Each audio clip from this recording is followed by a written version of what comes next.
বিশ্বনবী বললেন, তুমি ভিক্ষা করো, তোমার ঘরে কিছু নাই? সাহাবী বললেন, লা ইয়া রাসূলুল্লাহ, কিছু নাই। বিশ্বনবী সাল্লাল্লাহু আলাইহি ওয়াসাল্লাম আবার প্রশ্ন করলেন, কিছুই নাই? সে বলল, হ্যাঁ আছে, একটা জামা আছে, জামা, আর আছে একটা পানি খাওয়ার জগ। বিশ্বনবী বললেন, দুইটা নিয়ে আস।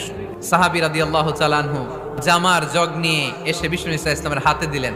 বিশ্বনবী জামার জগটা ধরে বললেন, কে আছো আমার সাহাবীদের মধ্যে এই দুইটা জিনিস কিনতে চাও?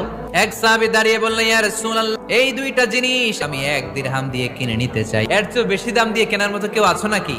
আরেক সাহাবী হাত তুলে বললেন, ইয়া রাসূলুল্লাহ, আমি 1 দিরহাম নয়, আপনার সম্মানে 2 দিরহাম দিয়ে জিনিসগুলো কিনে নিতে চাই। দিয়ে দেয়া হলো। 2 দিরহাম নিয়ে বিষ্ণু ইসলাম ভিক্ষুক সাহাবীর হাতে দিয়ে বললেন, যাও 1 দিরহাম দিয়ে তোমার পরিবার পরিজনদের জন্য খাবার কিনে নিয়ে যাও, আর 1 দিরহাম দিয়ে একটা কুঠার কিনে নিয়ে আস। ওই সাহাবী আর 1 দিরহাম দিয়ে একটা কুঠার কিনে নিয়ে আসলেন। বিশ্বনবী কাঠের একটা হাতল লাগাই দিলেন আর বললেন, যাও এই কুঠার নিয়ে জঙ্গলে যে কাঠ কাটো, বাজারে যে